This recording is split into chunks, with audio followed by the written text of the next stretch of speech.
Hi friends, ఇవాళ అయితే puri and puri curry చేస్తున్నామండి. ఈరోజు ఏం చేస్తున్నావు చెప్పు. బంగాళదుంప పొడవు పెడుతున్నా. దేనికి? పూరి కూరకి. ఓకే, ప్రాసెస్ చెప్పాలి మాకు. సరేను. ఆనియన్స్ ఫస్ట్ అయితే బంగాళదుంపలు కడిగి పెట్టేసిందండి. ఇప్పుడైతే ఉల్లిపాయలు వస్తుందండి. సో ప్రాసెస్ చెప్పు ఒకసారి, ఎట్లా చేస్తారో. పోసుకోవాలి. నెక్స్ట్ తర్వాత తాలింపులు వేయాలి. బాగా ఉడికిన తర్వాత బంగాళదుంప పొట్టు తీసేయాలి. తర్వాత శనగపిండి కలిపేయాలి. సరే, నువ్వు చెప్పకంటే ఆ ప్రాసెస్ అంతా చూపిద్దావు స్టెప్ బై స్టెప్, ఓకేనా? సరేలే కానీ సరే కానీ 2 పచ్చిమిరపకాయలు ఉంటాయి. వెనకలు కప్పు పెట్టని పోసుకుంటాను. నీరు ఇప్పుడు కప్పుకుంటాను.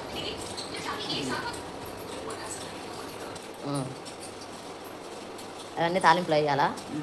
ఇదో జనాల కోసం అంటే ఇంకా ఏదన్నా చెప్పు మంచిగా. మంచిగా తాలింపులు వేసి బాగా మా అమ్మాయి చాలా సాగు చేసింది. అందరూ సపోర్ట్ చేయండి బాగా. చెప్పేసి చూసి పట్టుకుంటా. అర్థమైందా? నీకే అర్థం. ఉల్లిపాయ అది కోసేసిన తర్వాత బంగాళదుంప ఉడుకుతుంది. ఉల్లిపాయ కట్ చేసిన తర్వాత తోలు తీసేసి పక్క తీసేసి కాసేపు నీళ్ళలో నానేస్తే కళ్ళు మండవు.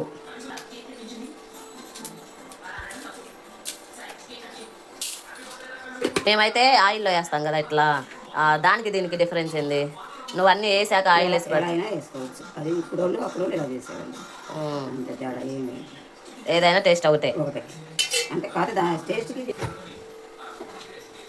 తీసుకోండి. కొంచెం వేసిన తర్వాత కరివేపాకు వేసుకోవాలి. కరివేపాకు వేగిన తర్వాత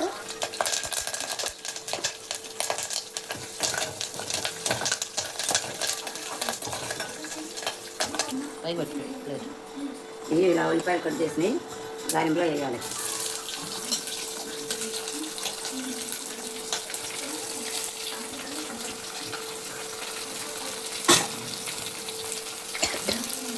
వేసిన తర్వాత ఇలా వేయాలి. స్మెల్ అయితే సూపర్ వస్తుందండి. చూడాలి నెక్స్ట్ ఎలా ఉంటుంది. ఆబ్వియస్గా అత్తయ్య చేసిన వంటలు చాలా బాగుంటాయండి. సో అప్కమింగ్ వీడియోస్లో ఇంకా అప్లోడ్ చేస్తాను, చూసేయండి. ఇంకా వేయాలి. మనమైతే స్పూన్ అవి ఇవి అనుకుంటాం, వాళ్ళకి అలా చేస్తోటే వాళ్ళకి అట్లా ఉంటుంది కదండి. సో అలానే చేసేస్తారు.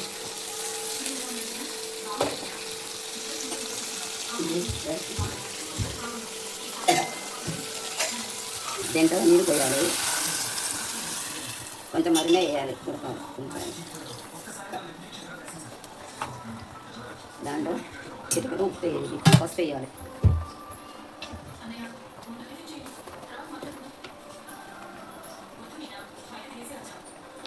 చిటికెడు పసుపు వేసాము. అవి బాగా ఉడకాలి. ఈ బంగాళ ఉడికి వేసుకోండి. ఫ్రెండ్స్, ఇప్పుడు మా అత్తయ్య ఏదో చెప్తారంట, ఒకసారి వినండి. వాళ్ళ ఏజ్ వాళ్ళకి ఎస్పెషల్లీ. సో వినండి ఆమె మాటల్లో. అండి నమస్కారం. కోడళ్ళు మా ఏజ్ వాళ్ళని చెప్తున్నాను. కోడళ్ళు కూతురులాగా చూసుకోవాలి. ఎవరైనా పక్కన వాళ్ళు వీళ్ళు చెప్పిన మాట్లాడకూడదు. అవన్నా అక్కడ చెప్పింది అక్కడే వదిలేసి రావాలి. ఇంకో గొడవలు పెట్టుకోకూడదు. అప్పుడు అత్త వాళ్ళ గొడవలు లేకుండా కరెక్ట్గా ఉంటారు. మనం ఉండే దాన్ని బట్టి కోడలు కూడా బాగానే ఉంటుంది. మనం తేడాగా ఉంటే వాళ్ళు కూడా తేడాగా ఉంటారు. ఇద్దరు అర్థం చేసుకుంటే ఇంట్లో గొడవలే రావు. అర్థం చేసుకోకుండా చెప్పుడు మాట్లాడితే రోజు గొడవలు వస్తుంటాయి. అప్పుడు కొడుకు కూడా ఇబ్బంది. అందుకని కొడుకుని చూసి కోడలు చూసుకున్నట్టే కూతురు అలాగే కోడలు కూడా చూసుకోవాలి. మన ఇంటికి మనల్ని మన ఇంటికి వచ్చింది కాబట్టి కోడలు కూడా మన కూతురే అనుకోవాలి. అప్పుడు ఇంట్లో ఏ సమస్య ఉండదు. బంగాళదుంప ఉడికినండి. ఈ కడగాలి. బాగా కడిగిన తర్వాత ఇలా పిచ్చి తీసుకోవాలి. పిచ్చి తీసిన తర్వాత సన్నగా కట్ చేసి ఇందాక వేసిన ఉల్లిపాయలో ఇవి వేసి బాగా ఉడకనిచ్చి శనగపిండి వేస్తే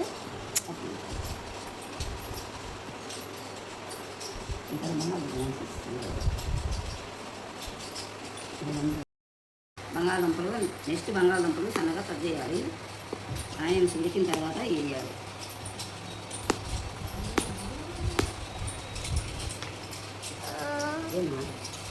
ఏమైంది?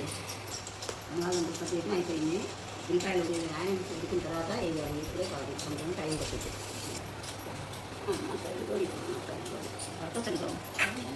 ఇక్కడ చూడండి ఫ్రెండ్స్, ప్రయాణం మన బంగారు తల్లి. నా తల్లి అంటే నాకు ఇష్టం బాగా. ఎందుకమ్మా ఏమైంది?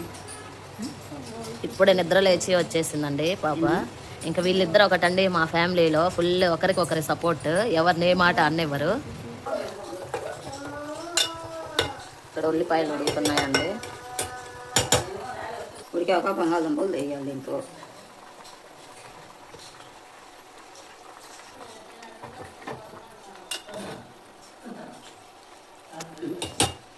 అవి ఎంతసేపు అవ్వాలి ఇంకా? ఒక 10 నిమిషాలు ఉడికితే దాంట్లో శనగపిండి కలిపి పోసేస్తే దించేయచ్చు. ఓకే, అయిపోయింది కూర. గట్టిగా అయిపోయింది. ఇంక ఇందులో శనగ పిండి కలిపేసి వాటర్ అలా పోసుకోవాలి శనగపిండి కలిపి. ఇంకా అయిపోయింది కూర. పూడి కూర.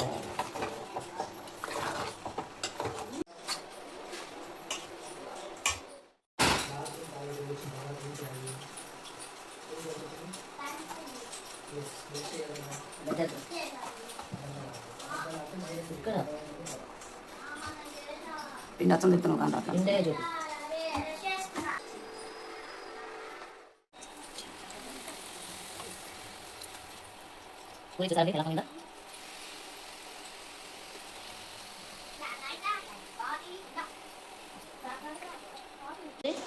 ఎలా ఉంది చెప్పు. సూపర్.